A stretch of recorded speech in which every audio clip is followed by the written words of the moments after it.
especially in the last couple of years of. Private drives, pretty much. Oh, let me tell you, we had this. I mean, they're long, this time. Yeah. We know what should be done. It was contracted to plow. I mean, forever, ago, there was almost 50 that were 2 to 3 and one or less. Yeah, we went through the whole, were you on the board, Yeah. Lydia? Yeah, I came in right as you were finishing, because Daniel had been a big part of the. Policy update, but he was a commissioner, I think. I can't remember if I signed the policy before it was right, it was happening right at this time. And not good, what a great resource. Well, that's one of the things that we should identify. Yeah, online, we'll have like. Our policy. Back to and. That's for sure. Good. Hi, Mary. Hello. Oh, yeah. And Mary, how are you? Hello, you were flanked by Mary, but That's pretty much. nobody's gonna touch you, David. You're gonna be fine. It's good. I like that. We gathered this.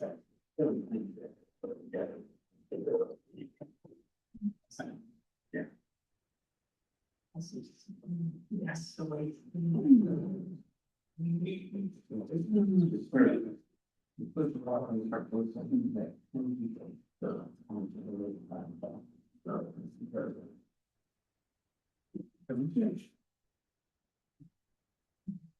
I think since you were listed first, that this is really your problem.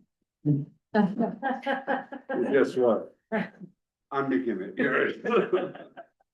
Delegation. Thank you. That's right. It's like all of ours. Oh, it is. Remember, everything was done, you know. I'll remember that. I experience it every day, believe me.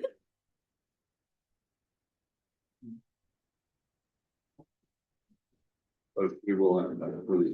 Yes. You guys. Oh. Yeah.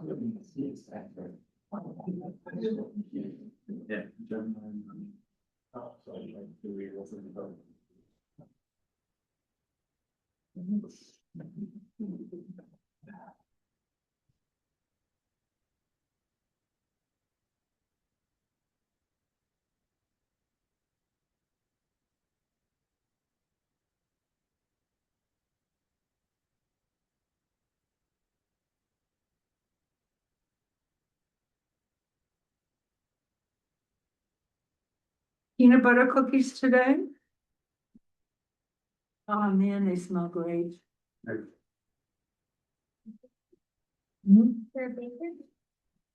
I do. It being 7 o'clock, I'll call this regular meeting of the Northfield Select Board to order, all present and accounted for.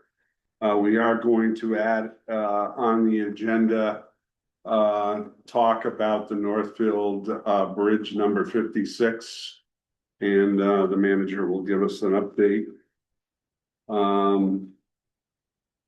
Public participation schedule. David Mears is here tonight to speak with us, representing the Northfield Conservation Committee.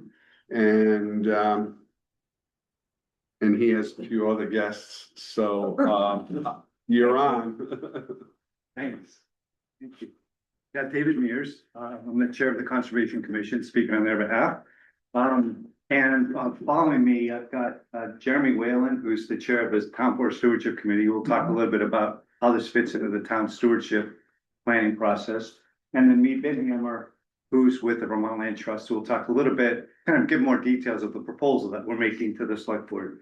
And then I'll also introduce Suds Stillman, who is one of the Conservation Commission members. I joined the Conservation Commission about 4 years ago, but this item kind of precedes me. It's been an issue that's been in discussion in the town for a while. There was actually, I think, a vote maybe a decade or so ago to not pursue a conservation easement. But it's remained a priority for the town, for the Northfield Conservation Commission. And so we've continued to talk loosely about it over the last several years. And then last year, it picked up steam because we found out there was funding available through the state and Vermont Housing Conservation Board to support Vermont Land Trust in making it a reality. So there's an active, proposal. But knowing it's a serious idea, it's a serious decision, we spent some time doing some public discussions. So I'll describe that briefly and then kind of turn over to the people who know more about the substance of it to talk about that. But, just to set the basic level playing field, I think you all know, like a conservation easement, more or less is a commitment on the town forest, in this instance, is a commitment to not develop it in the future. So what the select board would be giving up is the ability of future select boards or future, citizens of Northfield to develop it. We'd be handing that off to someone else. And so that's the cost to us. The monetary cost is modest. There's a request for some small amount of money that actually fits pretty well within the Conservation Commission's allotted budget, which we rarely spend. So it's within your budget and your authority to kind of make it happen from the town side with a relatively low cost. Again, Mead and Jeremy can talk more about that. But the reason that the Conservation Commission is interested in this is that we have, one of the things we've learned in our outreach, and as part of our mission to support this, is that the community of Northfield loves the town forest. It is an incredible asset for our community, well used and appreciated. And so in a way, the conservation easement is a way of recognizing that and making it a permanent feature of our community. Just a little bit on kind of the outreach that we did. I mean, it's been on our agenda probably every month for the last 4 years, and increasingly so in the last year, but very few members of the public show up to our meetings. So we held a series of 3 public meetings, and then a 4th one that was a result of our Star Conservation Commission member, Mariella Swyatt, who's a graduating senior from Northfield High School, who managed to get it on the agenda. I think our new town manager was able to attend that. So that was fantastic turnout. I wish we had, I don't know if Mariella maybe had it to be mandatory or what it was, but the high school and all the teachers showed up and they had a robust discussion, pros and cons of it. We also had several other meetings. We had one on a weeknight in this room. We had one on a weekend over the senior center. Thank you, Mary, for recommending that.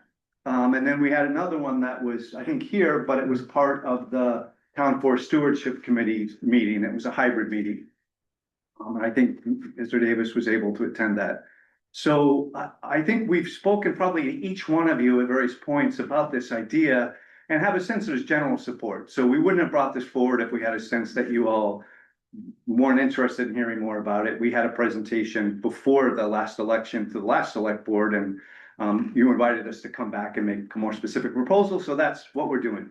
So with that, let me turn it to Jeremy to talk a little bit about how this fits into the Town Forest Stewardship Committee's plans. Yeah, so the NCC was tasked with developing the town stewardship plan in 2014 under the 2014 town plan. In that, the Conservation Commission will develop an inventory and stewardship plan for the Northfield Municipal Forest. After lengthy public process, the Northfield Town Forest Stewardship Plan was adopted by the Select Board in 2019. In 2020, the updated town plan identifies section 3 under resource production, objective 5, protect priority forest blocks and other habitat necessary for native animal plant species and to thrive and meet all their survival requirements. The town forest under A&R mapping is currently mapped within a priority forest block, so that meets that objective 5. Within that, there's a list of policies. Within those policies, policy number 21 is to protect the Northfield Town Forest on Payne Mountain from development other than that associated with current use of conservation, recreation, education, water quality, and supply forest wildlife habitat. So approving the process of the easement going forward would meet the objectives of the town plan as of 2020, and also within the town stewardship forest plan, now within the objectives of conserving that property going forward. That's kind of the background on where we were in the development of the town forest stewardship plan and kind of the objectives within the town plan. So with that, I'll let me talk about the land trust. Sure. Hello all, so I'm Mead Binhammer, I'm with the Vermont Land Trust, I'm a project director, I do new forest land conservation projects, new community conservation projects, and then I also steward all of our conserved lands in central Vermont, and I just want to talk a little bit sort of about process here. In your packet, you have sort of an outline of what a conservation easement would look like for the town forest. One of the things about a community conservation easement is it really vests the power in how the land is managed in the community, in the town forest stewardship committee. It requires a management plan that's updated every 10 years that has public input. We often assist with that public input. And that makes the decisions about sort of what types of recreation are allowed, if there's new trails or new infrastructure going in, all of those sorts of things. The conservation easement also perpetuates legal public access to the land. So forever, it can be accessed by residents of Northfield and from folks from afar who might come to enjoy the town forest. As David mentioned, we're sort of at a point in time where Vermont has chosen to invest money in conservation through the Vermont Housing and Conservation Board, who is Vermont Land Trust's primary funder. And so I've had a series of conversations with the Vermont Housing and Conservation Board about just this potential project. And you'll see a budget in your packet, which asks for $1,000 contribution from the town of Northfield, with the remainder to be matched through a grant application from the Vermont Housing and Conservation Board. Those funds really pay for the title work, the survey, the legal fees of drafting the conservation easement. They also pay for the long-term stewardship of the conservation easement that Vermont Housing and Conservation Board and Vermont Land Trust would take on, visiting the property every year to make sure that the terms of the easement are upheld, and me visiting with the Town Forest Stewardship Committee and the Conservation Commission to assist with all of the management planning and those sorts of things. And so, I think, and David can add to this, but I think what we're hoping for today is sort of a vote of support to pursue an application to the Vermont Housing and Conservation Board for this grant funding. You'll see in the timeline that application could go in as soon as this summer in July to be hopefully awarded a grant of funding to close on a conservation easement by the fall. At which point we could start all of the process, the due diligence, we need to update title, we need to work with the town manager on adhering to public posting requirements regarding the conveyance of a conservation easement, et cetera, et cetera. So anyway, I think that summarizes the part that I'll talk about, and maybe I'll just turn it back over to David to wrap up and We're happy. here for any questions as well. Thank you, Mead. We're happy to answer questions, and I realized I forgot one of the things that is a benefit that we also see of having the Vermont Land Trust hold an easement on this land is that we struggle. The Town Board Stewardship Committee and the Conservation Committee struggle to keep up with all the maintenance and upkeep and other requirements. So if we want to do some of the things that are in the Town Forest Stewardship Plan, like make sure we've dealt with erosion issues or maintaining trails, or look for grants and opportunities to do some forest management, including timber harvest. If there's those kinds of things that we want to do, or frankly, having educational programs for our community, those are all things that we end up having to do as volunteers. If we could tap into the Vermont Land Trust resources and their staff and personnel, as well as other groups. One of the things that I used to be the director of the Audubon Vermont group.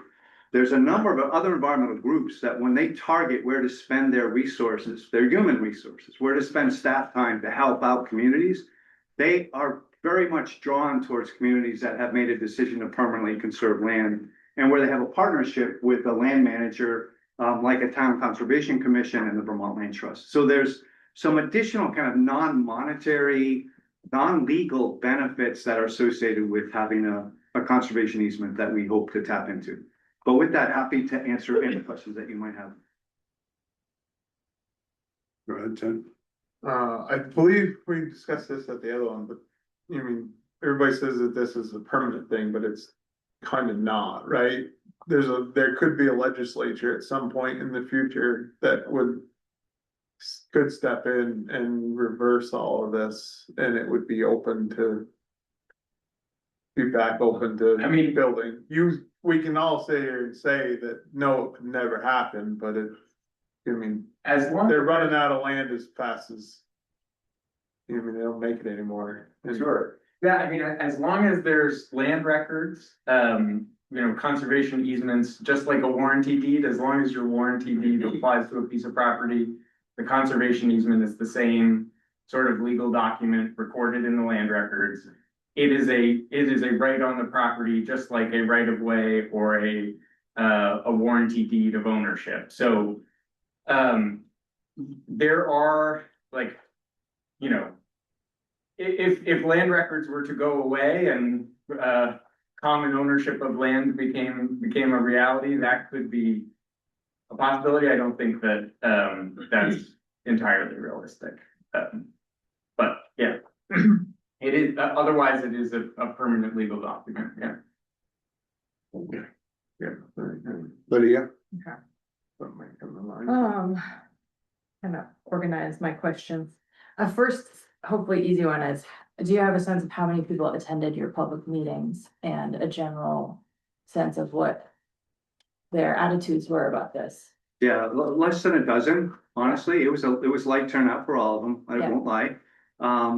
The overall sentiment was, positive. Yeah. Really, I'd say the overwhelming of everybody, whether they like the idea or questioning it, was a love of town forest. Yes. That's the main piece we got for that from Yeah. them. But in terms of the questions about the conservation easement itself, I'd say there were hard questions, but I think we answered most of them. We didn't have a vote at the end. Right. But like questions like Mr. Davis was asking, like there was questions about, we've also gotten questions through the social media and other forums too. People have asked about, will this mean that we can ride snowmobiles in the town forest? What does this mean about hunting in the town forest? Does this mean, we can't, continue to ride bikes in the town forest, things like that? Right. And those are fairly straightforward questions to answer, mostly it's whatever we can do in the town forest now under the town forest plans, we will be able to do in the future. Yeah. Including, while we don't allow machines in the town forest now, a future town select board could allow that. So there's some things that we can broaden. Yeah. More or less, the one thing that is a guarantee that you can't do is you can't build a Walmart or a subdivision or those kinds of things.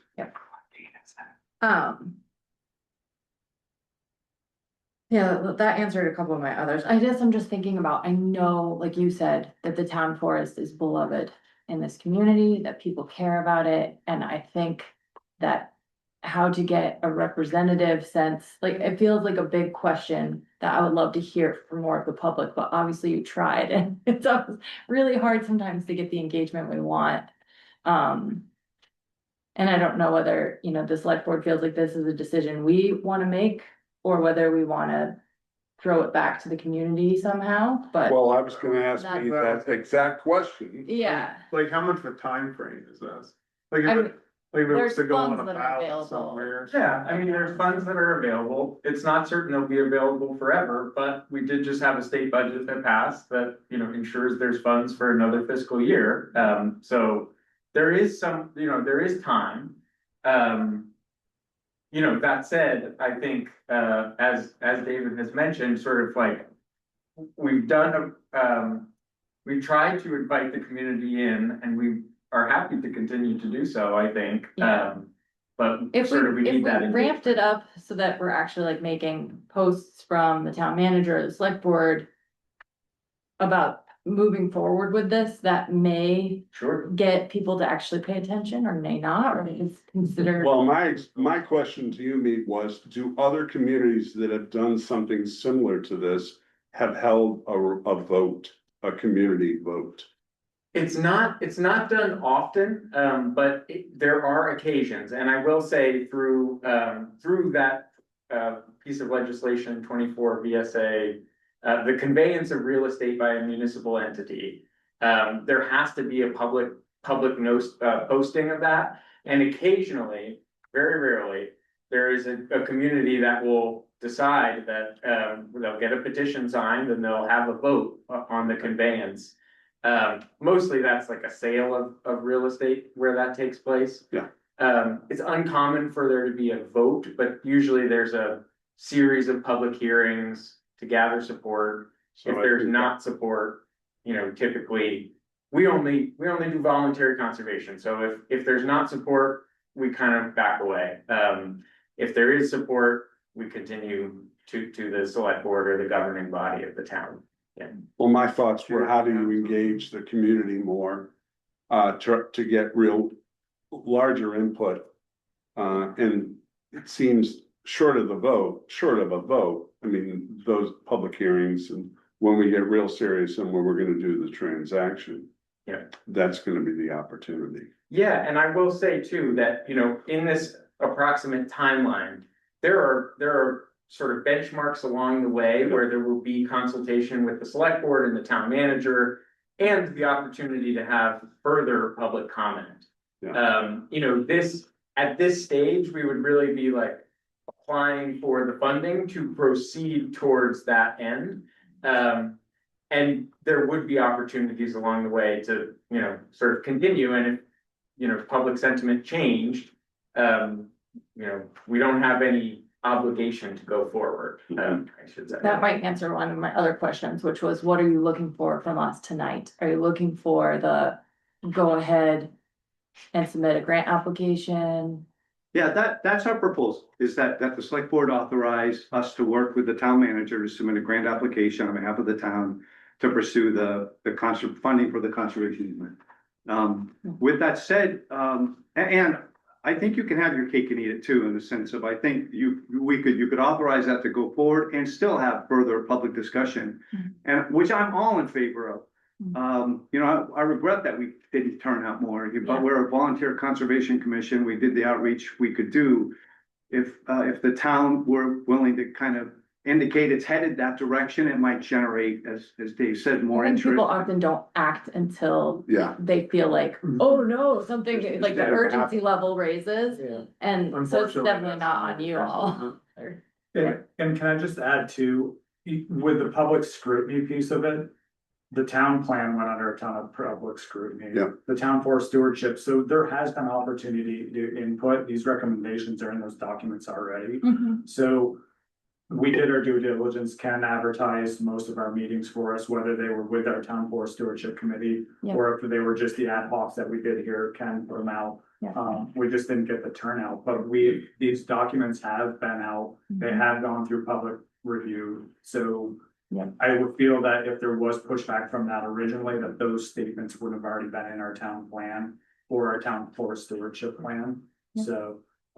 With that said, I completely would welcome more process and more engagement. And, as Mead often says, when we've been talking, it is permanent means permanent. So it's worth going slow. Like, this is an important decision, and going a little bit slower to make sure that the community supports it is important.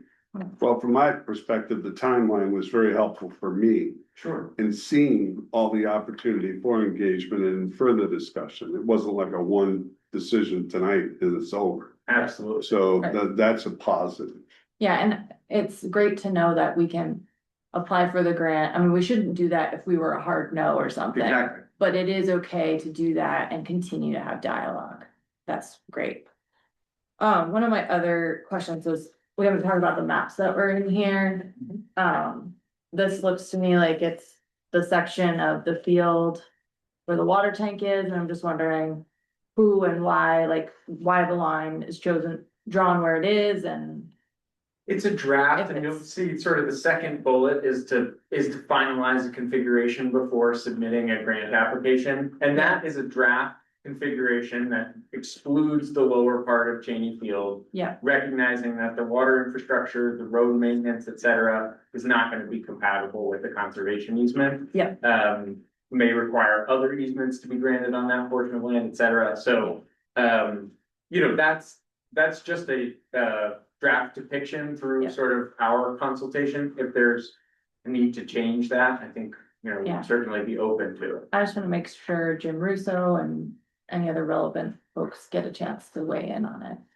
Yeah, I mean, our whole goal is to if it's not clear, is to exclude that part, so that would Yes. not be covered by Yeah. the conservation. Yep, that's clear. And then the other one is marking a vernal pool area. Yeah, so, we have two actually, incredibly productive state significant vernal pools, which would receive special ecological protections under the easement. It's a rare natural community with rare species.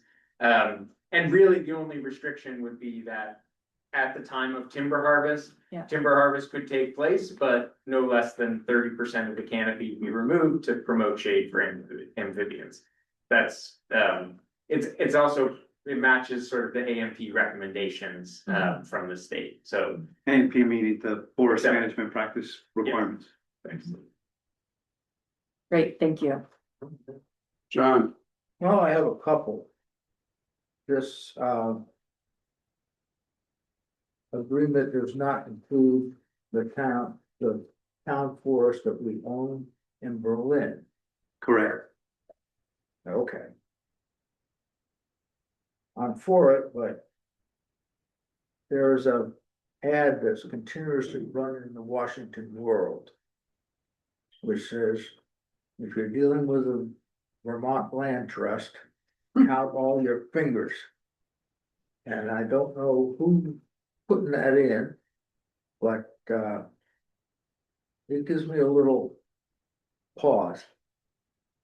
Well, I can tell you, I've been working with the Vermont Land Trust for 20 years now, and there is somewhat ideologically based, attacks on the Vermont Land Trust that don't really add up. The Vermont Land Trust works with willing landowners that want to conserve their land. If they don't want to conserve their land, they don't have to. So I'm always been a little puzzled by that. Maybe you have more insights into it. I think we're equally puzzled, but, we recognize that, for some folks, land conservation is a great way to pay a legacy forward and protect their working farm or their working forest. Those are the folks that we work with and empower. Occasionally there are folks who disagree with that and, some more vocal than others. I don't know exactly the basis for that ad, but I know the ad that you're referencing, of course, yeah. That's all I got. okay, John, Mary? Well, first of all, I want to commend you on trying. It's very hard to get people involved, but you have to go to where they are, and you did that. And if they don't want to come, then they don't want to come. I happen to be Justice of the Peace, and I do elections, and I know that the last school board vote was about 1 in 10 voters. So, I mean, that was a lot of money, and this is $1,000. And so they got 1 in 10. So you've done good, guys. You've done good. So I'm happy that you tried. And so I appreciate that. I wanted to ask some more questions about the impact of this proposal. Isn't it connecting us with something that's already in Berlin? Oh, that is one thing I talked about last time. That is kind of an interesting opportunity. The Berlin has done a lot of work on their end of kind of Payne Mountain Range to do some land conservation work, either through public ownership or through conservation easements. And there's some fairly large blocks of land in between their piece of conserved land and the town forest. And then you've got Norwich, and then some other large blocks. So there's an opportunity over time to really conserve the whole ridge line of the Payne Mountain Range in a way that I think could be beneficial to both communities in terms of having this a major recreational asset for the community. And we know that at least a couple of the landowners that live along there are interested. They're at a stage in life where they're thinking about whether they may want to conserve their land. So in a way, having the town forest as an anchor and a relationship built with the Vermont Land Trust gets kind of entices that statewide group to be interested in us. There's another kind of interesting public policy initiative underway that has driven a lot of controversy, but it's kind of, from the Conservation Commission's perspective, exciting, which is the whole effort to conserve more of Vermont's landscape. through a variety of means, not just conservation easements. But the Payne Mountain Range kind of fits nicely into statewide priorities. It fits some of the priorities that the state has set for particularly important ecosystems, areas of habitat. So there's an opportunity for the town forest to become part of a larger asset to the community. So critters can come back and forth.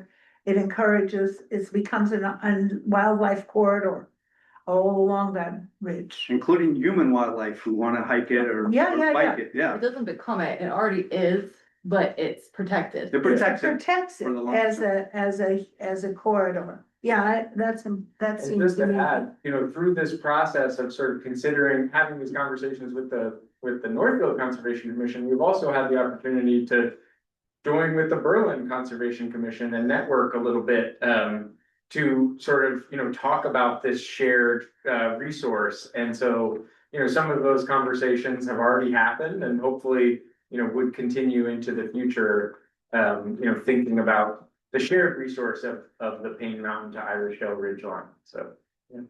Just add a quick editorial comment, by the way, just thinking back to your, we shouldn't feel badly that we didn't get better turnout. Mhm. I feel super excited that we got all the turnout at the high school, whether they Yeah. were required to show up or not. Yeah, and those are the ones who are gonna use it. Exactly. Long after we're dust, they're going to be using that, and that's important. Every hand went up in that room when I asked, who uses the town forest, who's recreated there?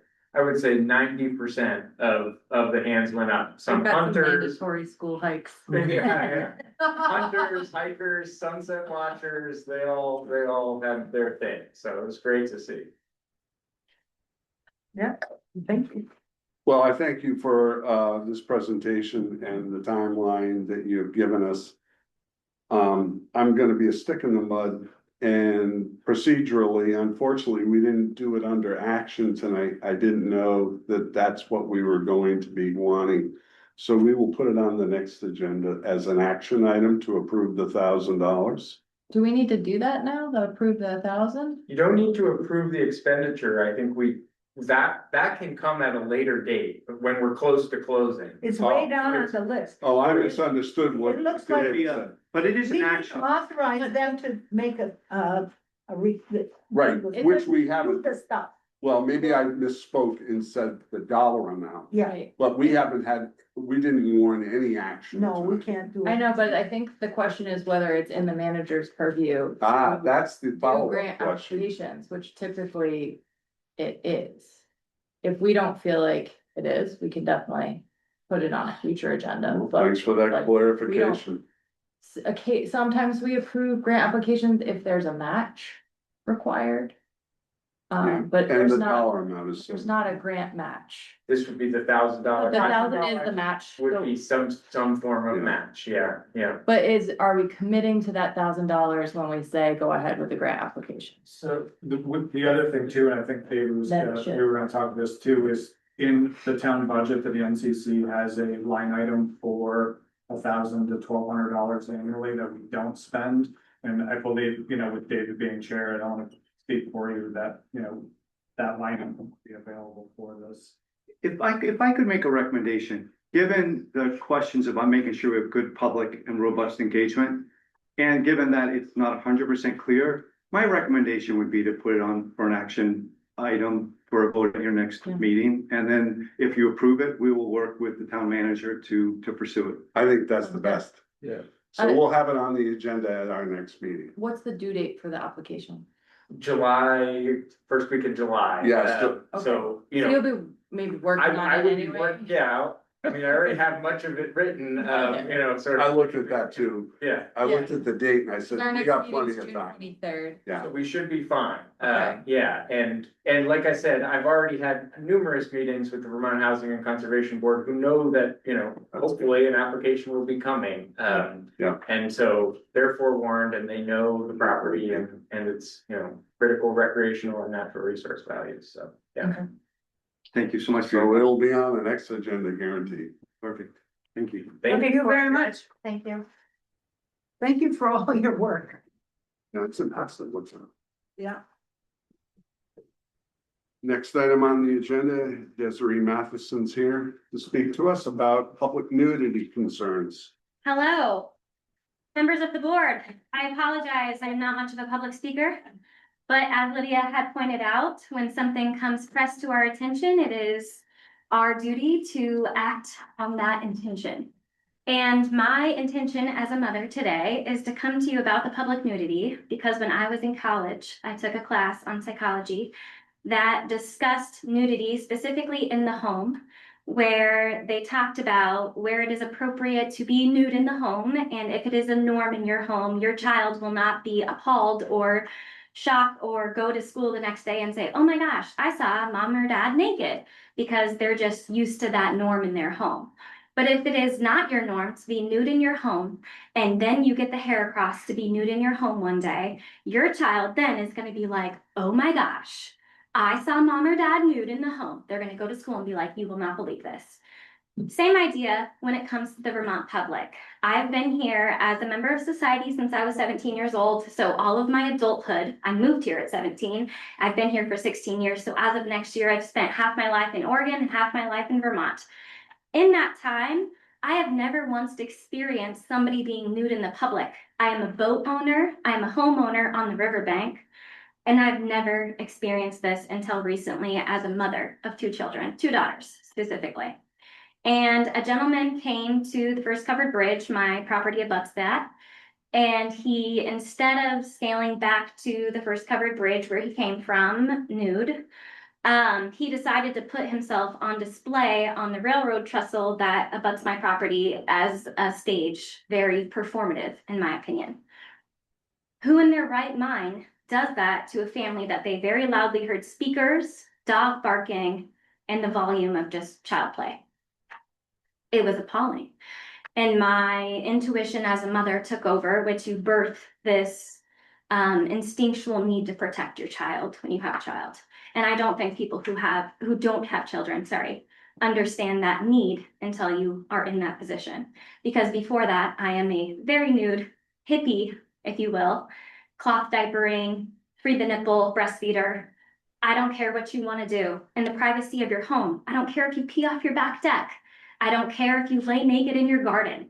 But when you come to somebody else's property edge, when you go to a public park such as the Dog River in town, which the same individual did to two other families, and then the Shaws in Berlin, completely nude, and did the same thing, I think it becomes a pressing topic that we need to address as a community and where we stand on what is appropriate and what is not in front of our children. And why our children would either be shocked or traumatized or not is based off how many naked people as adults are our children seeing in public, right? I would love to hear an argument as to why we would continue to allow such behavior, because I feel like we're cutting a clear path for predatory behavior. And when that predatory behavior is met at your yard and you want to prosecute, which I had law enforcement come to my house, showed them the property, showed them exactly what happened. What happened at our house was illegal. It's misconduct to do a performative act like that. So while the community had posts of the people at the Dog River Park, and then I shared in the comments my experience at my house same day, we had a split community in terms of how we felt about it, whether it's acceptable or not. I can see both sides, to be honest, because without children, like I said before, I feel like, yeah, you should be able to do that until you have children involved. And then you're like, is that acceptable in our home? No. Is it something they're seeing in the public? Also no. Is it something I feel safe with them seeing at the edge of my property if I had to go switch a load of laundry, grab them a glass of water? Definitely hard no, right? And I would want that for your children and everybody else's. So today, I'm asking you guys, if you don't feel it's necessary to put an ordinance in place because you feel it was this one individual doing it, I just want to point out that Burlington, Bennington, and Barry have all put these ordinances in place. As an ex-Portlandier in Portland, Oregon, the only times I ever saw nudity in public was when homelessness and drugs became a big epidemic. And I would really hate for Vermont to follow down that same pipeline, because if we chose to raise our family here and pay the taxes we pay to avoid these topics. Thank you, guys. Thank you so much. Have a great night. It's past my bedtime. Take care. Thank you.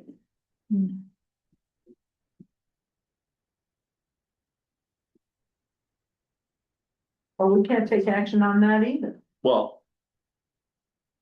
We didn't have an opportunity to interact either, so, No. Can we, I mean, can we just have a conversation with our police about the Yeah, current yeah. laws and So and I- whether I we have- need an ordinance, cause it sounded like this was already misconduct that, like, cause Vermont nudity laws, my understanding is like, you can't disrobe. That's actually Is that local. or? Yes. Yeah. And that, yeah, was definitely brought up, when the situation, first arose and, it is not illegal by state law to be nude. Yeah. However, any kind of misconduct, Yeah.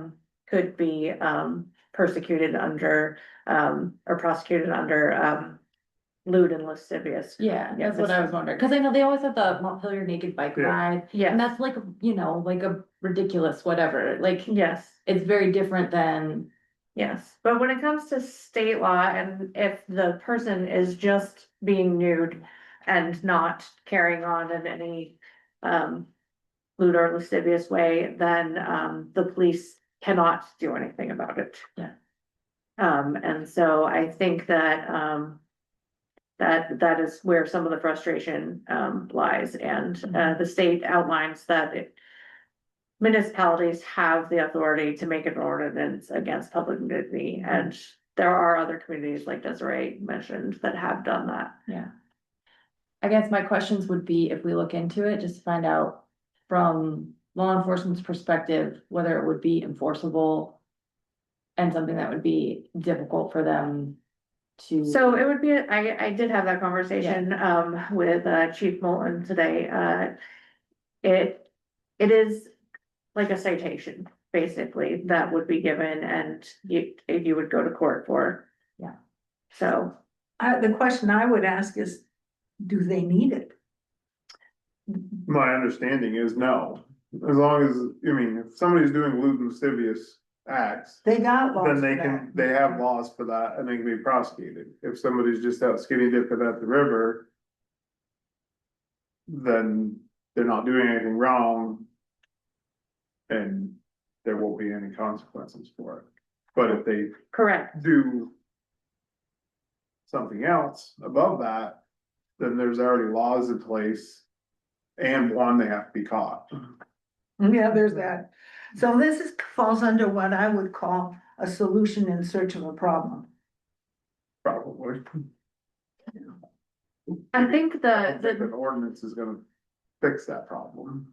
yeah, I think the main concern that I have heard or read is, you know, that children were involved in a lot of the incidences that happened.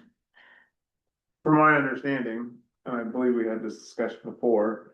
From somebody else that possibly not witnessed that act, but saw the vehicle there. It was a Massachusetts plate on a black pickup, so on and so forth. I got a feeling that it was a transient and they've suddenly moved on. It's been almost 3 weeks since all this went on, I believe. So, and there hasn't been a problem since then. So I don't believe that person's hanging around much. But, you mean. Fairly lengthy process to make an ordinance for this, and then it's not gonna. Yeah. Even if we had an ordinance in place that day, nothing would have happened because. They weren't caught, the person was gone by the time, they weren't caught by, the police department, authorities. yeah, you know what I mean, so. Even if there was an ordinance, the police department wasn't there in time enough to. To see the person, and nothing would have happened that day anyways, so. You mean, and again, like if they're doing lewd and lascivious acts, there's already a law in place Mhm. that they can use. There is and I experienced this with myself, taking my niece and nephew down to a little swimming hole in the town of Berlin on the river. There is a pretty strong presence of nudity on that in that area. Oh, yeah, it Was was, that in Jacuzzi? no, No. Dog River Road. Dog River Road, yeah, It has since been displaced. really? Yeah, Because this there's was a like new 40 problem. years ago. There's a new property owner down there. Okay. Shut all the access off to the river. Oh, okay. So There tends to be, like, if there's like skinny dipping spots, they're often like sort of Right. designated almost, My or, point was, it was a common occurrence yeah. down there. Yeah. I later found out.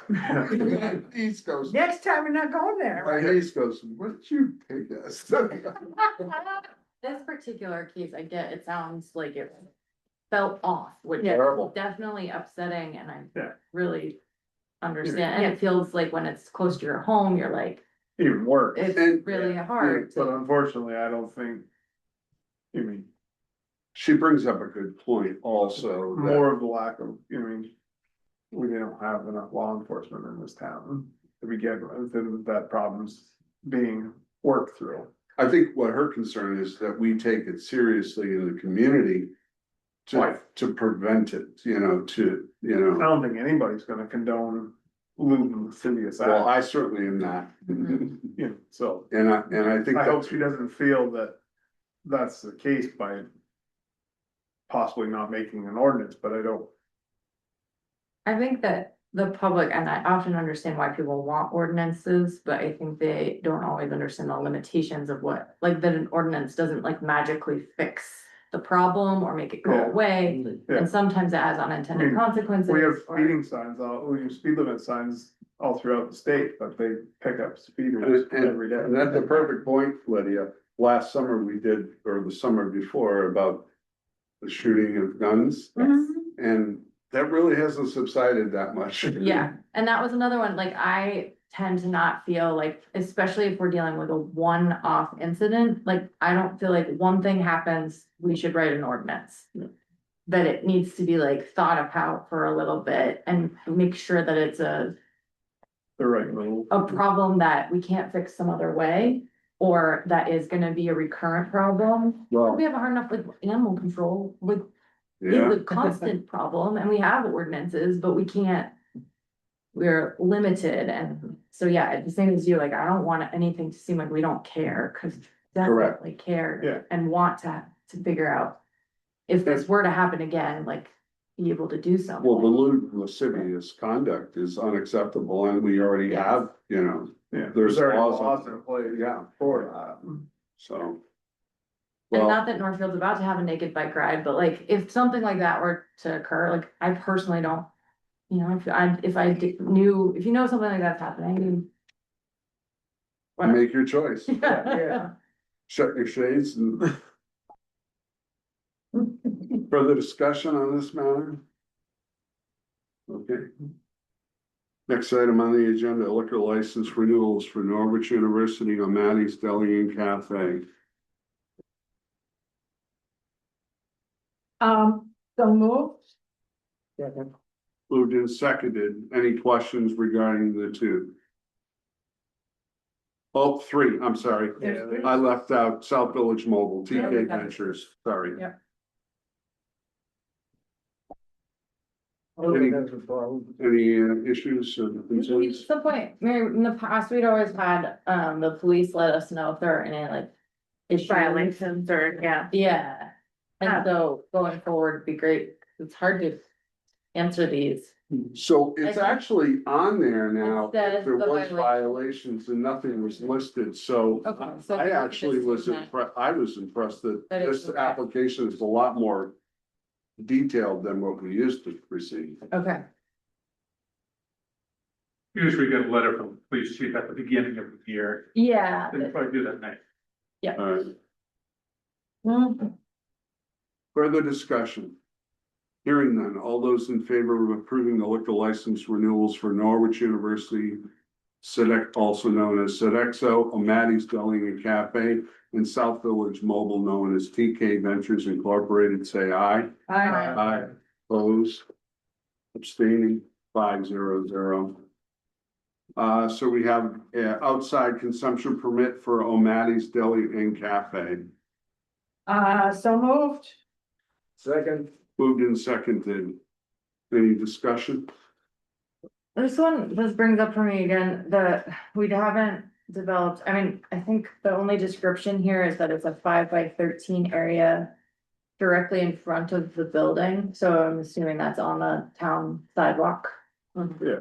And I think they've done it before. Oh, Yeah. I And they remember have 10 years ago, we had a select board meeting down there to approve it Yeah. initially. Yeah, so I just would like to see someday in the future. Some more organization around what we allow for use of our sidewalks. For any businesses. But obviously. They've done this before, and the only other thing too is the ADA compliance and making sure it's not creating. An area that is too narrow, because I wish our street It's our not lights there. were, it should be okay, those are wide sidewalks. Mhm. But that's why I just wanna make sure when we're saying, Right there. yes, that we, So Yeah. that was one of the, when we went on a You're not site like visit, walking the sidewalk off or somebody in a wheelchair. or- exactly, making it. Yeah. so maybe in the future, we should require the permit to be absolutely descriptive of Right, the even area and the a measurements. Yeah, Because when we had our site visit down there to begin with many moons ago, those were concerns that were brought up are we gonna have accessibility Yeah. problems? Yeah.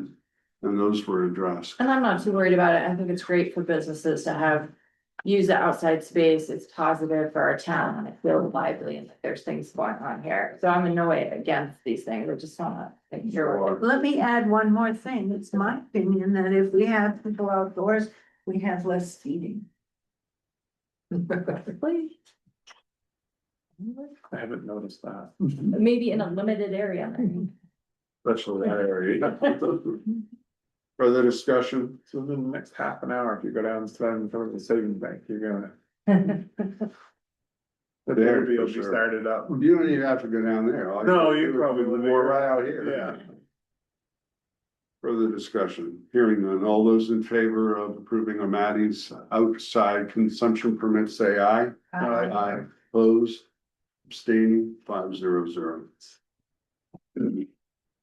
All right. Approval of minutes. May 26, 2026. I move to approve the minutes. Second, Moved and seconded. Comments, questions, Tim, I'm good. Lydia. All set? Yeah, I wasn't here, but. Okay, John, on page 3. Under 9. You see. And, the workers' compensation claim will be filed to the Brown Public Library. Workers' compensation, so not to the town. You made that very plain. I know I made it plain, but it doesn't show in the minutes. no, well. Anything else, John, Well, Mary? I have nothing else now. I'm all set. Further discussion? Hearing none, all those in favor of approving the minutes as amended for May 26, 2026, say aye. I, Opposed, abstained, we have 401. Approval of bills, warrant 23 through 26 in the amount of $1,512.61. So moved. second, Moved and seconded. Comments, questions, Tim? Lydia? No, I think I'll do what Charlie used to do though, and point out that a large chunk of that is the taxes due to the school. What page was that on? It's on the first page, Oh, no wonder. And analyzing the whole Yeah. thing and I missed it. 1.4 million. I said, what's Mary pulling here? Anything, John? no, Mary Nothing. also. Further discussion?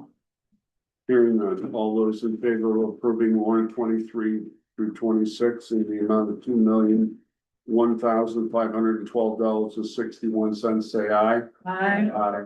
Opposed, abstaining, 500. Approval of warrant 23 through 26 A in the amount of $110,831.92. So moved. Second. Moved and seconded. Comments, questions? Just a refinance of a note, pay off a note, rather, It's a payment on a note, is it the final? I don't know, it's a No, way off note. I don't think it's the final, no, Oh, it's just it's just that the way they they do wrote it, that. the way they finance it. Okay. Further discussion? Hearing none, all those in favor of approving warrant 23 through 26A in the amount of $110,831.92, say aye. Aye. Opposed? Abstaining, 500. Next is warrant 23-26B. So moved. Second. Any questions, comments? Hearing none, all those in favor of approving said warrant 23-26B in the amount of $28,743.07, say aye. Aye. Opposed? Abstaining? 500.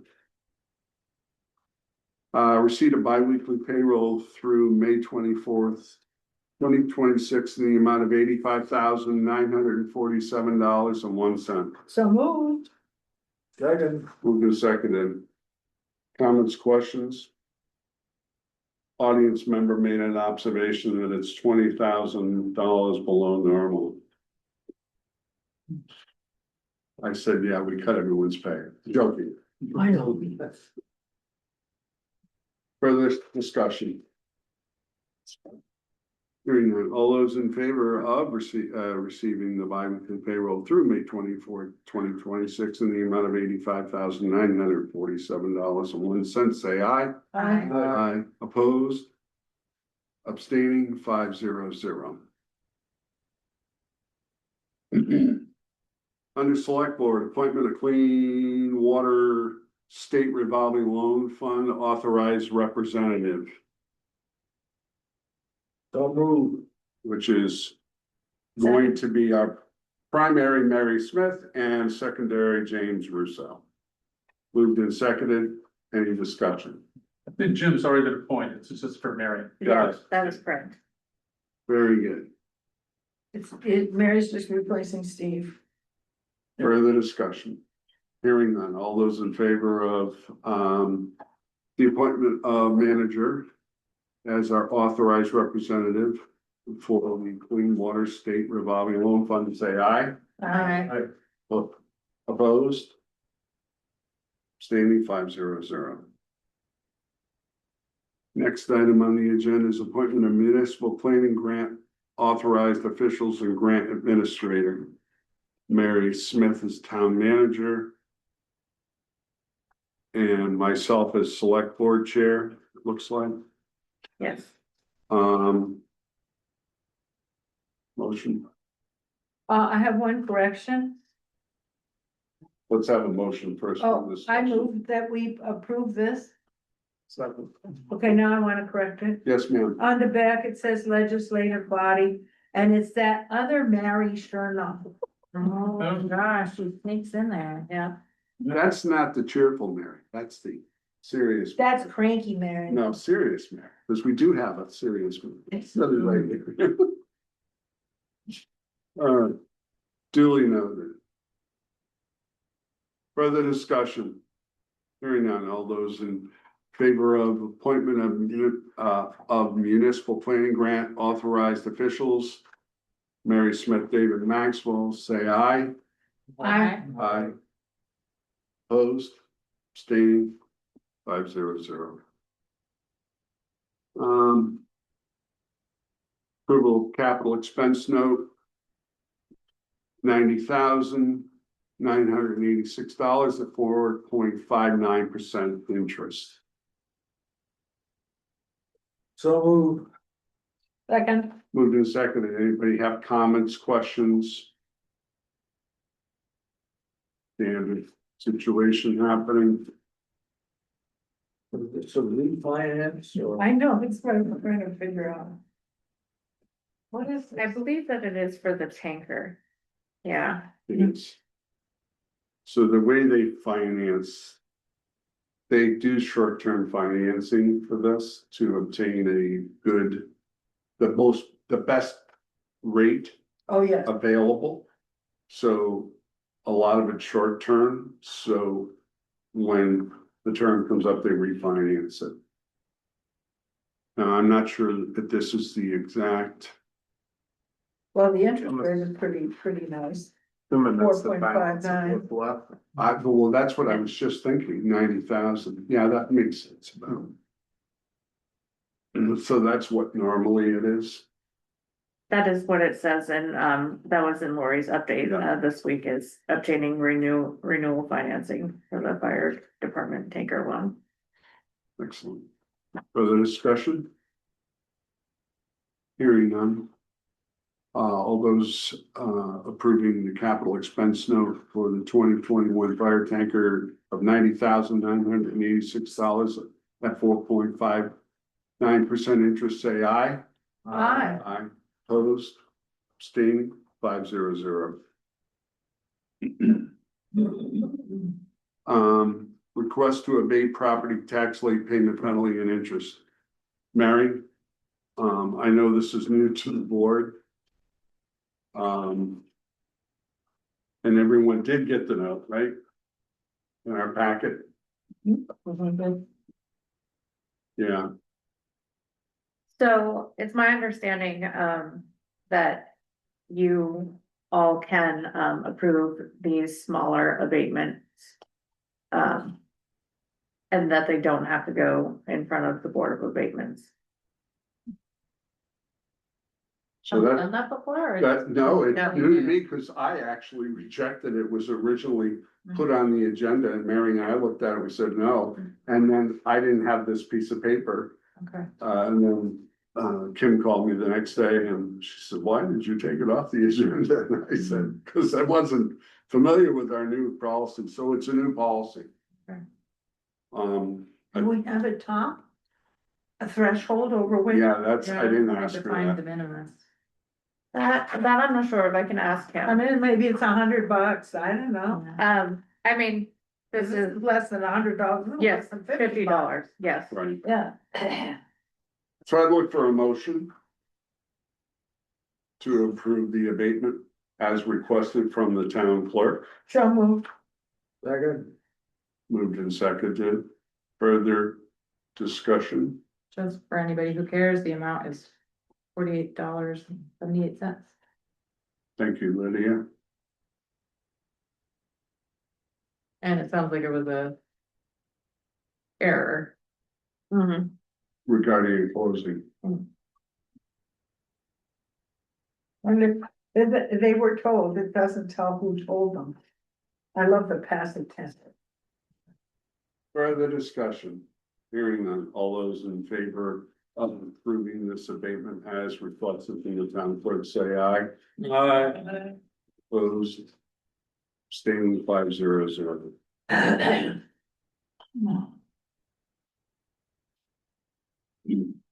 Approval of revised Northfield ambulance service rates, Mary. Yes, this was actually proposed rates for last August that were never brought to you under the prior manager, and with the ambulance department is looking for approval of these proposed rates.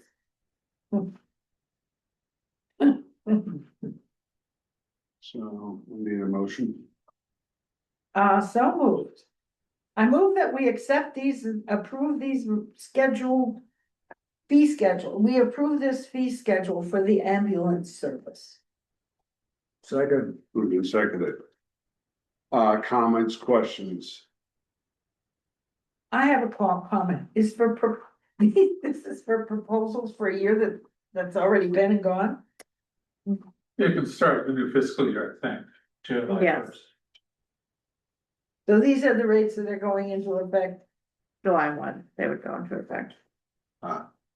and they were proposed in August of 2025. Yes. Okey dokey then. Are the event packages new or just updated? Just updated. Okay. That was my understanding. Okay. I don't remember those. in the Yeah. past. That's why I asked. Mhm. I was gonna ask that same question. Yeah. I'm just, my curiosity is the high volume package is less than some of the event packages. I'm assuming that's population of 8,000 plus. I'm not sure what the 8,000. Yeah, that seems a little fun. I honestly am not sure, but we could have Megan come to speak to them. Well, it's fine, I just was curious on, Yeah. I mean, I'm sure they've done their due diligence on why they want what they want. So those, I was just curious on. I think these are when they attend large events. Yeah, you know what I mean? Yeah, it's Because just if they do like a walking event, they usually ask for an ambulance or, you know, what I mean, if Norwich, I think hires them to do Football football games. games, soccer games, rugby games, it's different Well, event yeah, we packages based on what they want for a Pretty service. reasonable. It looks like event package 3 is the same, except has 2 less providers. You're right, and it costs more. There must be something. Megan could explain it to us. All right, so we all are understanding that these rates will go in effect on July 1st, 2026, as proposed. Okay, further discussion? Hearing none, all those in favor of approving proposed rates for the Northfield ambulance service as of July 1st, 2026, say aye. Aye. Opposed? Abstaining 500. Awarding the bid for Cross Brothers Dam Removal Project, Mary. Yes, I believe that you all got the memo that I sent about the award. Basically, after all of the bids came in, there were 3 that really stood out to the project manager and the engineers and I, and that was Boulder Corporation, Merrill Construction, and Petro Construction. We did send them a list of questions that we had for follow-up, and the engineer, Roy, from SLR, spoke with each one of them directly about limitations and questions regarding specifically the job site, and how comfortable they felt around all of the infrastructure that has to be protected. And after hearing all of their answers and based on experience, we all concurred that going with Petro Construction would be in the best interest of the town for this project.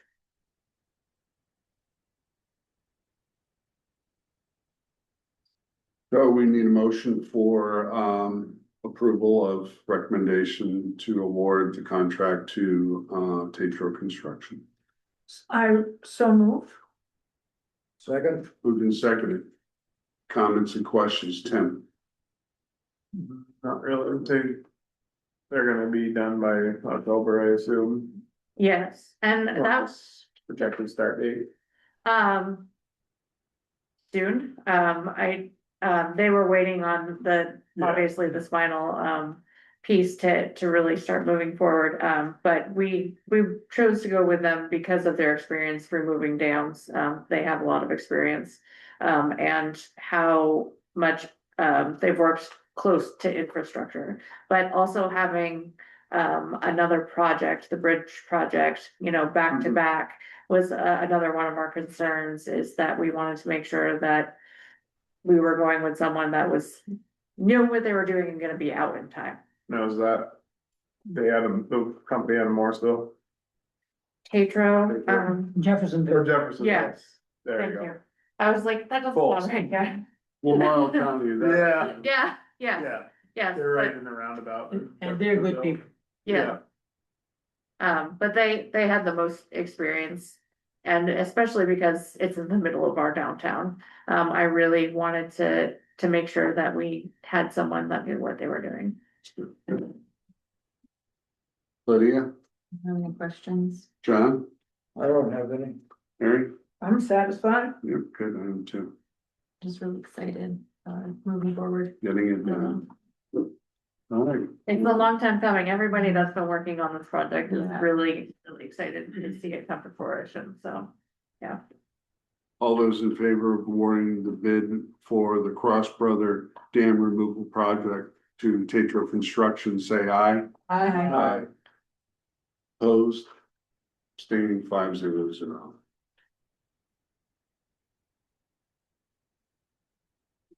All right, authorization / discussion of select board regular meeting time change. So I believe we had this discussion in a past meeting. Correct me if I'm wrong. And then a member of the board wanted to put it on the agenda and have further discussion, so here we are tonight. John? Well, I'm opposed to it. Okay. It interrupts the dinner hour. And also limits people who can come to the select board meeting, either online or in person. And that's it. And I was gonna ask the question, what was the emphasis of the discussion of change in the town? To be more convenient? Because we often go till 10 or sometimes later at night. A lot of our other public bodies meet at 6. School board meets at 6. Most of the other Buildings. committees meet at 6. It's a common meeting time for me. It's just, I get up early in the morning. I've got a family, and being here, and I know I don't think it's clearly late at night, so that's the reason I brought it up. And I know our next meeting, like, we're starting early because we anticipate it being long. Whether or not we had changed the time. So I would look for a motion to adopt a new time, and we'll call the vote after the discussion. I move that we start our select board meetings at 6 P.M. beginning on the 23rd of June. Second. Moved and seconded. Is there further discussion? Oh, John, have you been polling people that can't come at 6 or? No, I have. Okay, I definitely don't wanna make it hard for people to attend. Dinner, I'm a little more like, well, we can bring dinner.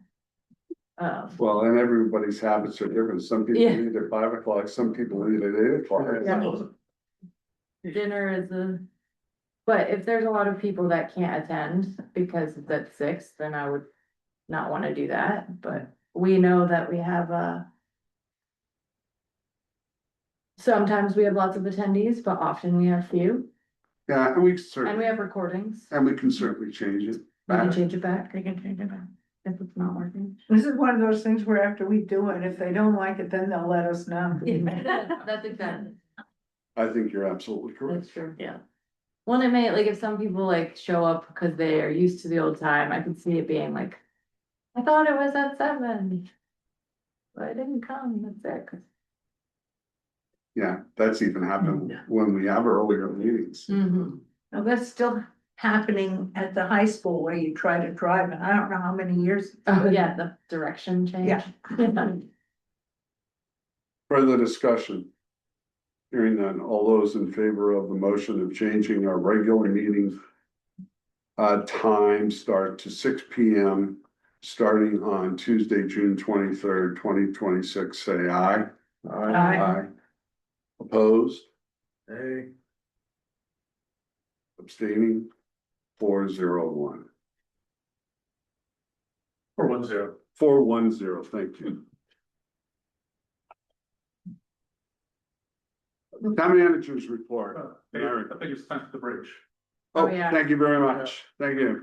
So, we added, under select board action, we received a memo.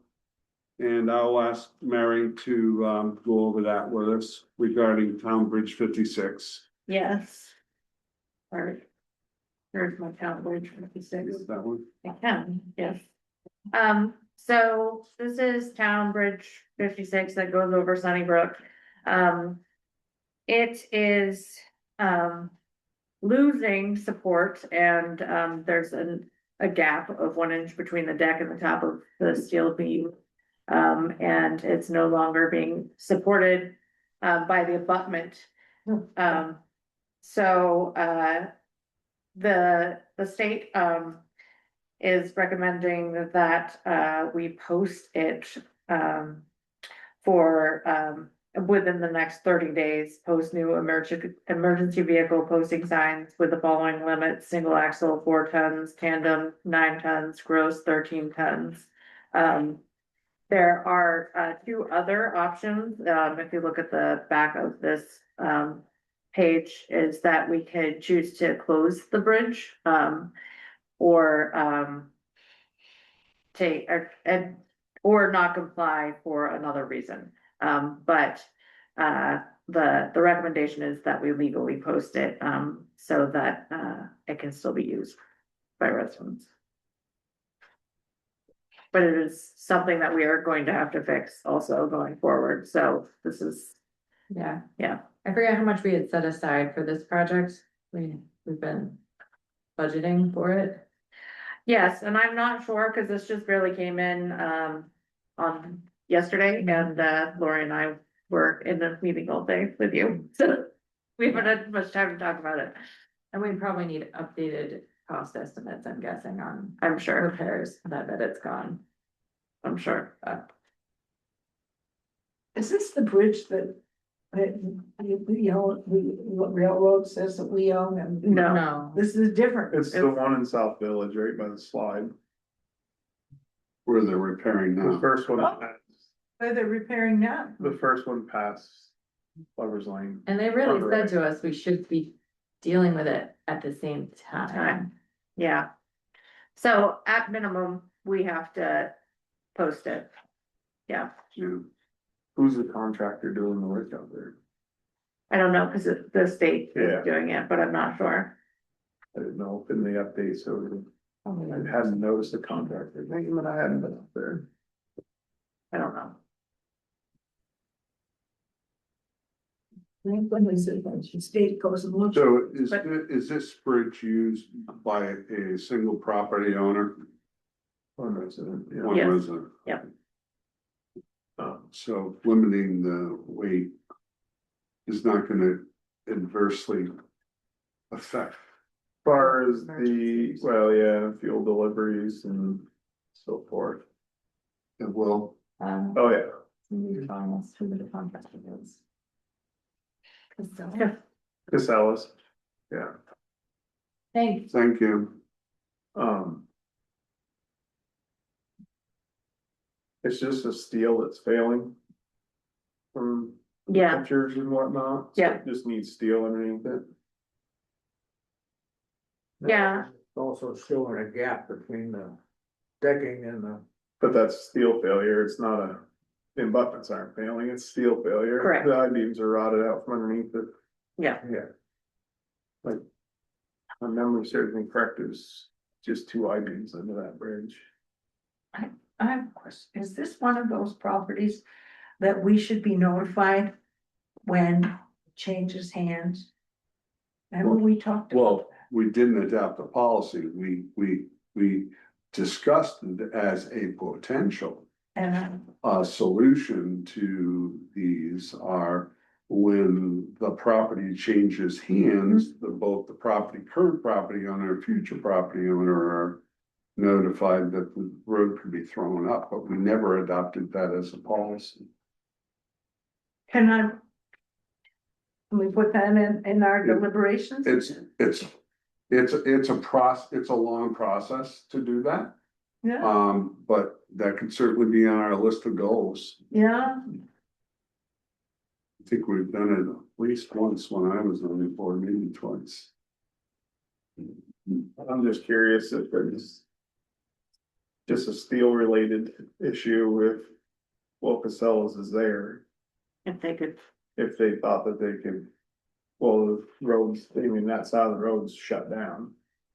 Right. If they could pull the wood off it and set new I-beams and put the wood back on. I can definitely reach out to the contractor and see if that is, I mean, Possible. there's a chance that that's gonna be your best price because you're not gonna pay for moving fees yeah. and stuff like that. Setups, they already got a lane closure, Mhm. cause there's probably gonna be some dead time between things in their project. Yeah. I have it in my head that Concrete and whatnot there. How is that project coming along then? Yes, I mean, they've made a lot of progress, but I understand that they're gonna be there until like September, October. Oh, definitely. I have it in my head that we had said that this project was gonna be over $200,000. We had an estimate from, And I don't know what there's a paper trail of where that. I don't No, know, you- I don't know if it's gonna be that high, because, the, the Bridge 76 that, is the Hoffman Bridge, is that, Yeah. that needs to be replaced, and there was a quote that was done, Jeff had gotten a quote done, and it was for $100,000. I mean, I'm really thrilled if it's. I mean, Same concept there as well, Yeah. that steel failure. mhm. But I mean, that was, I think, last year, so, well, the worst we can say is no, it's too much Yeah. money. And, yeah, but I think tonight they're asking us to reduce the weight, Yeah. yeah, we have to say that we're gonna post it and so, let the state know. so the manager's gonna do that. Mhm. I'll need you to sign that, but yes, So do we need a motion? I think. I think so. I move that we authorize the manager to change the weight limits on that bridge. As described, yeah. Second, It's moved and seconded. Further discussion. Just make sure the residents are aware of it, I guess. Which I'm sure you very well will. Yeah, And explain to them it's, yeah. and we're gonna work on Yeah. replacing it. Further discussion. Hearing none, all those in favor of the motion say aye. Alright. Opposed? Abstaining, 500. Now managers report, Mary. Town manager, right. I feel like I've been doing an awful lot of talking tonight. Get used to it. I know. What I signed up for. Yeah, I sent you all, my weekly report from, last week's updates from the department heads. Town clerk's office, nothing really new, business as usual. Finance department, some of the highlights are that we are working on, payment reconciliations for the water main and Cheney Farm tank project. We have been working, our working group, Lydia, Mary, I, and Lori and Megan have been working on ambulance union work. In negotiations, that's where we were today too as well, but last week we had a working meeting. Been working on some FEMA flood recovery and mitigation projects. We still have two outstanding ones that is the Barrows Brook road culvert that I got time extensions for that and the Kent Street project. But those are two that we really need to get wrapped up this year. And so we're working diligently to do that. The education tax accounts were reconciled to state reports and the town's final school tax payment was processed for this year. Lori and I have been conducting finance director position interviews. And I wish I could tell you it's going better.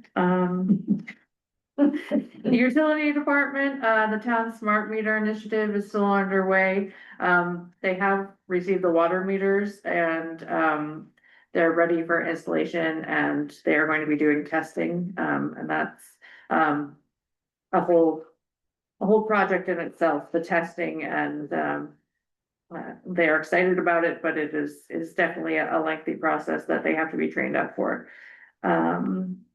And field operations, the water main project is still continuing. Good news is that the Cheney Farm water tank project has been completed and we did a walkthrough with the engineers, and so we are signing off on that, which is awesome. Thanks. Yes. Updated some infrastructure, at Norwich for an electric utility pole and helped with flag placements, on the common. The highway department, they cleaned a bunch of catch basins on Turkey Hill, completed ditching operations on Dole Hill, graded Bean Road, Pyatt Road, Holston Road, Chamberlain Road, Lovers Lane, and conducted roadside tree trimming within the village. They've also been removing debris, from ditches and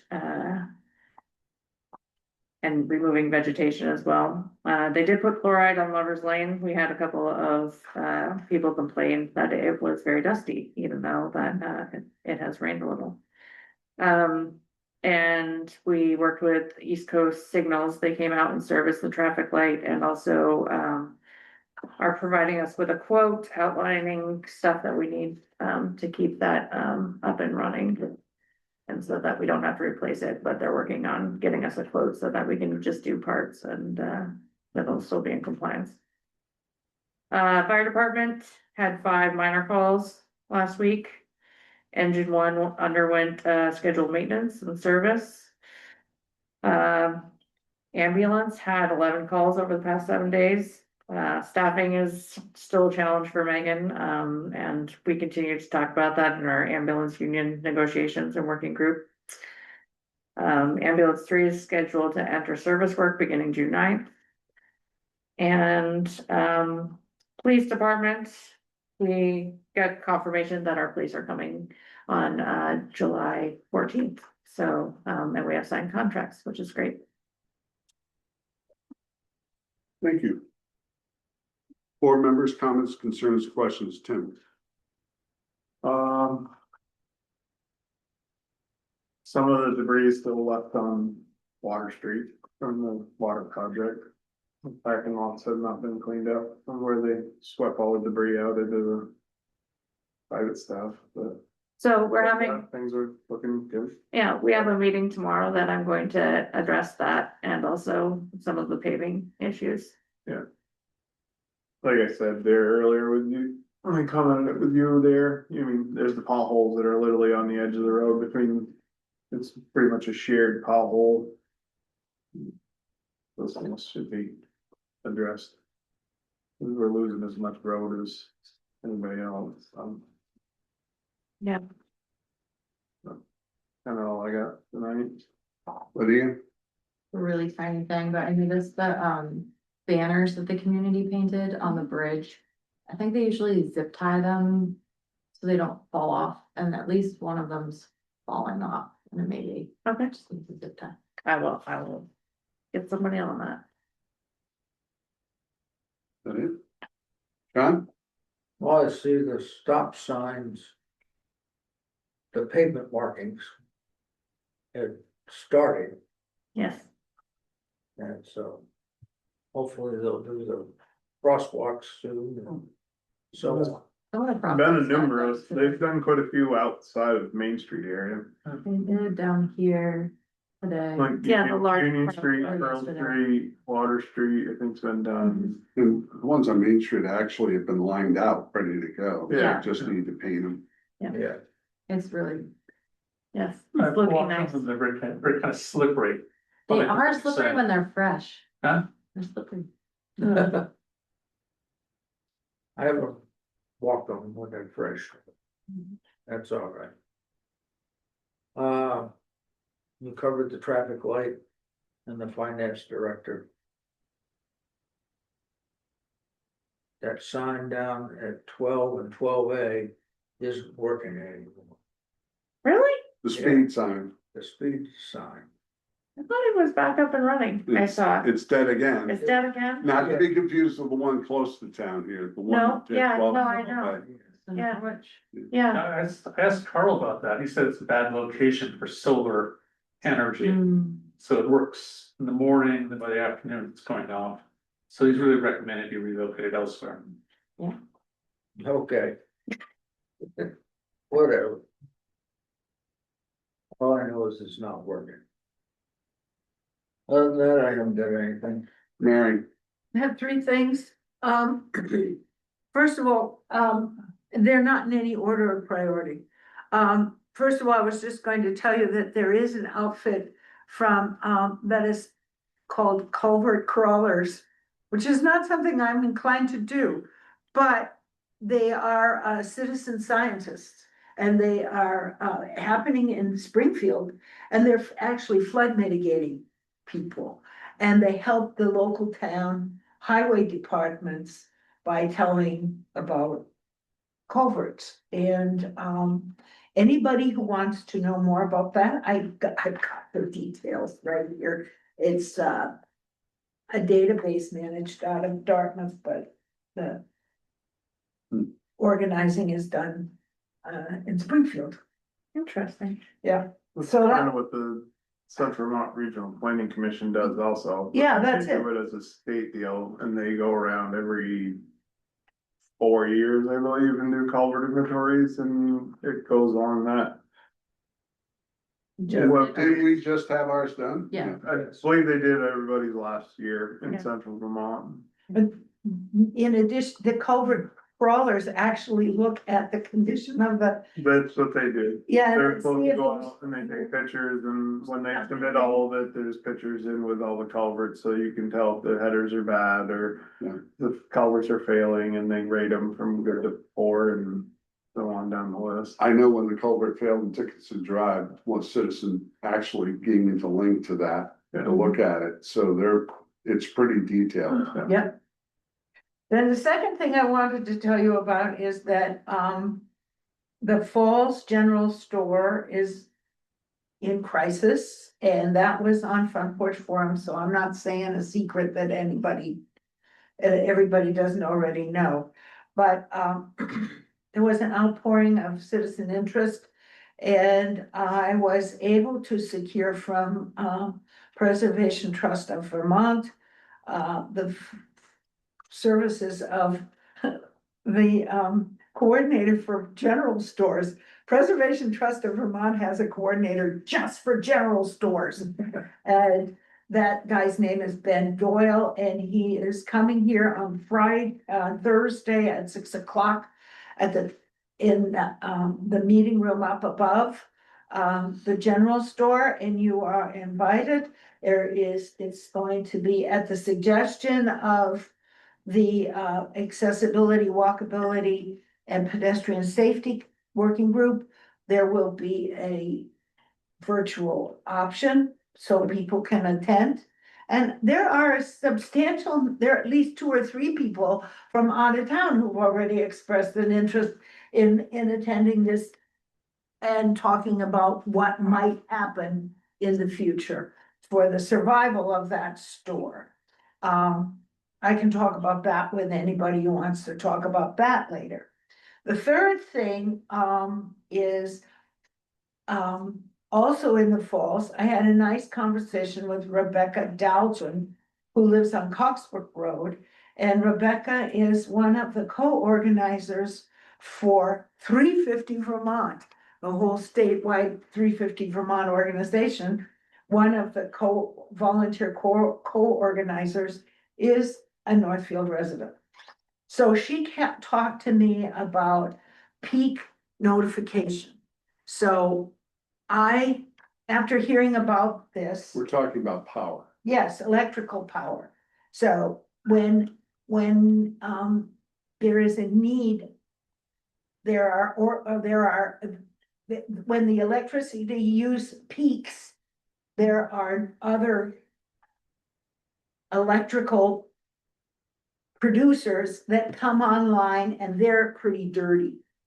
So, they're not, the thing to do is to be aware of the fact that that we're coming into a peak and to reduce your electricity accordingly. Which for me would mean like, don't schedule your car charging for that period. So, I had a nice conversation with Steve Fitzhugh about this, because, Steve Fitzhugh is our electric department person. And we will ourselves be notifying people about peak after these smart meters are installed. But before that, you can sign up and with 350 Vermont, and I can help you with that. And there will be a kind of a campaign, a public notification campaign. People I know in East Montpelier and other places have already signed up to know. It's just like getting a notification so you can reduce your energy use accordingly. So, that's the other thing I wanted to tell you. By the way, Steve gave me quite an education, and I found out that peak use is masked in the summertime by all our solar power. And so when the sun goes down, the peak is like 8:30 at night. And then in the wintertime, the peak use is like 4:30 in the afternoon. So it's just curious. The other thing is that we remember our batteries that are Yeah, going I'm in. gonna say that's That just. they're gonna going up. mitigate, That'll offset everything. they're going to mitigate, yes. And then the third thing that can be helpful in mitigating is, if you have your own batteries, Enphase is an organization that, you can contact that will help you coordinate your own battery storage and release during peak periods. So there are things that can happen, 21st century things that can happen to help us reduce our peak use of energy and hopefully clean up those. Are you advocating for a spot on our utility commission? Oh, no, that was the hardest thing. It was very nice to have these people explain all this to me. No, and you explaining it to me was very nice too. Thank you, Mary. I'm all set. Public participation unscheduled. Is there anyone online that'd like to be recognized? No, Anybody in the room that would like to be recognized? Yes, sir. I'm a little concerned about the easement of the forest. Because once it becomes an easement, then the state has control of your borders. And the select board cannot do anything with it. And the planning commission has been working some on doing an overlay, which gives you the same circumstances and protection as an easement does, except that the select board has control of the forest. And so once we sign it off on an easement, then the legislature has full control of your forest. And I'm not in favor of that. I like the idea of if there is something that should be fixed or changed, the select board can do it properly without having to go 3 years with discussions, the legislature before anything can happen. So I think it would be very, very wise. Yeah. Not to have a land trust on your town property. If your person wants to put a land trust on their farm, that's their business. But when it comes to the taxpayers' money and the setups, it is not a good idea to have your town forest an easement. That's all I'm gonna say. Can I ask you a question? How far along in the planning of this overlay are they? That I'd have to have Mr. The Royal. I'd have to have Royal go over that with you for fully. I'm not- Maybe he would like to do that since the action is imminent. Yeah, And this is the first I ever heard of Because- this They came alternative. to us because they, last This- fall Yeah, and So talked to another- us about the overlay. And we had actually requested that they do that. So so that the planning commission do an overlay. Royal did the overlays in Idaho. He did it in Oregon Yeah. Talk to us. and, and it seemed like it was in Wisconsin, someplace where he was on board where and it worked out very well for the community. So they weren't locked in. I know there was discussion at one of the meeting that I attended about that, and that the town can do the same conservation easement without giving the rights over to the state. 'Cause- And it remains in our control, Yeah. totally. Cause the overlay is the most common sense way to handle town properties. what are they waiting for us to do? They wanted to go ahead with it or not. Yeah. Cause like I said, it was brought up in one of the meetings that if the legislature changes its mind 25 years down the road, they can change how they manage the land, and they can come back and say, all right, we're gonna sell half of that off to developers. From I my was wondering what understanding. the gist of your question was. Okay, now I understand. It's a legislature change.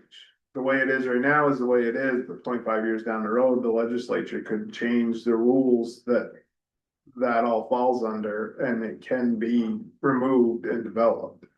So let me ask you, you said have to go 3 years. What do you mean by that? Well, say if there was some reason that you wanted to do a small development on a certain small location in the down forest. It takes 3 years for the legislature to vote on it before they finally authorize it. Okay. And with with an overlay, it's strictly all handled by your town, So local control versus, state. With an overlay, any select board could. It doesn't offer the permanent protection, right? Like, cause any select board could change it. Only through warnings. Right. And I And believe I believe it's gotta go to a full vote of the town, like it would have to be Right. on Okay, if we did something where the town had to vote so that. That's- So that that's might be what a was brought up at the compromise for meeting. folks that, that was brought up at the meeting that I attended, was that if there was to be any changes, there would have to be a complete townwide vote. yeah. And majority rules at that point in favor of one way or the other, and again, it would stay all in-house. well, that's why I asked the question about the town vote, because I thought this is such an important decision. I feel that it should be, I Yeah. mean, everybody in the town contributes their taxes that cover that property, like I feel at that point, that's a fairly large decision to make. Can you come to us with a resolution that you want us to do something? I'll talk to Royal about that. He has done that and he's been in government for 30 years. He knows a lot more about it than I do. So ask him because. These people came to us with a thing to do. Yeah, Well, Mary, the select board actually asked the planning commission to investigate overlays and told them we wanted them to do that, and they did come back to us. And that same night, the conservation commission came and said, actually, we want an easement. Mm-hmm. But this board actually asked for the overlay and they already did come to us. So I just wanna make sure if we go to Royal, we're not going like as if that conversation did not. So happen. this- About it, and so it's not, what do we need to do to protect that's that? an option, it's an option. Yes, So, that would be between basically Mitch, the zoning commissioner, and Royal have done a lot of work on that. So maybe the board needs a refresh, Yeah, so maybe we request that they come before the board at our next meeting also. yeah, I just think we need to make sure the conversation, because last time what seemed to happen was that the conservation commission's headed down one track, the planning commission's headed down another, and like making sure that communication is happening in a clear way, so we're not confusing anyone. Yeah. The planning commission and the conservation commission people have got together and visited. And we have explained to them that, no, we really are not in favor of an easement. But the land trust people, they can make money off on your land with their easement. In some way, don't ask me how. Well, that was gonna be my next question. But you as taxpayers don't have any control over your forest once you set an easement. If we wanted to protect that area, which I do, Yeah, are you saying that an easement is better? no, No. No, Yeah. it's saying the overlay no, is. The overlay is better, yes. Because we have control over it. so what does an overlay look like? We will have, Well, we'll have the Get that planning before it commission goes. present at the next meeting. Yeah. And And then we can decide, do we want Because option A or all option B? you're doing is all the borders of your forest are protected through the overlay system.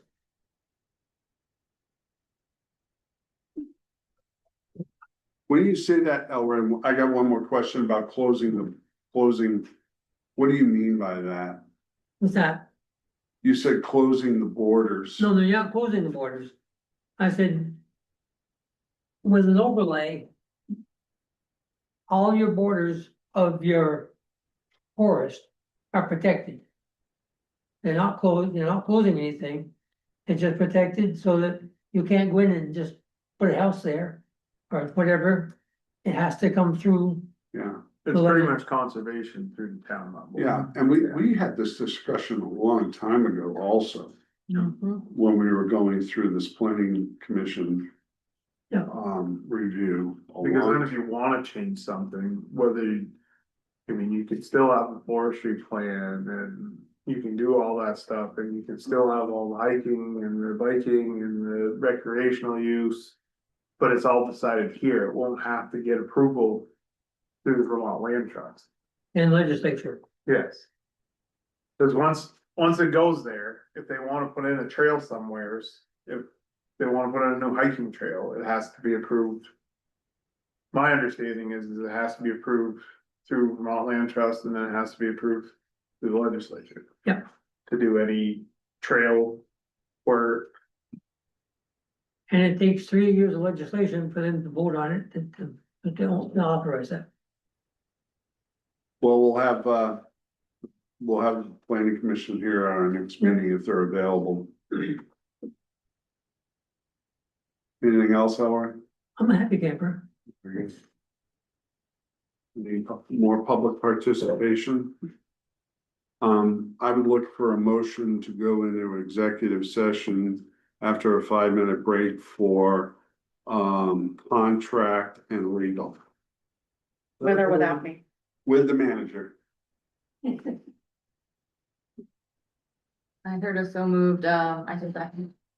With executive, all those in favor of going into executive session regarding a legal and contract. Say aye. Opposed? Abstaining? All right, we're gonna go into executive session now with the manager, and there's no need for the remote, so thank you, Ken. I'll take the part. You have a lot of documents to sign, so Yes, you get those we do. done right now. Chair. I'll start. Is, will you, just see if the So bridge why is in there? we adopted this overlay. What are we adopting what? Why haven't we adopted this overlay? I don't know. Well, I remember that meeting. It's very submissive. Excuse me. About ongoing issues. So we got distracted. So now we want to get back onto this, so we go to one or the other. I'd like to know what part of it. We don't really care which one it is. Yeah, it's. Hold on.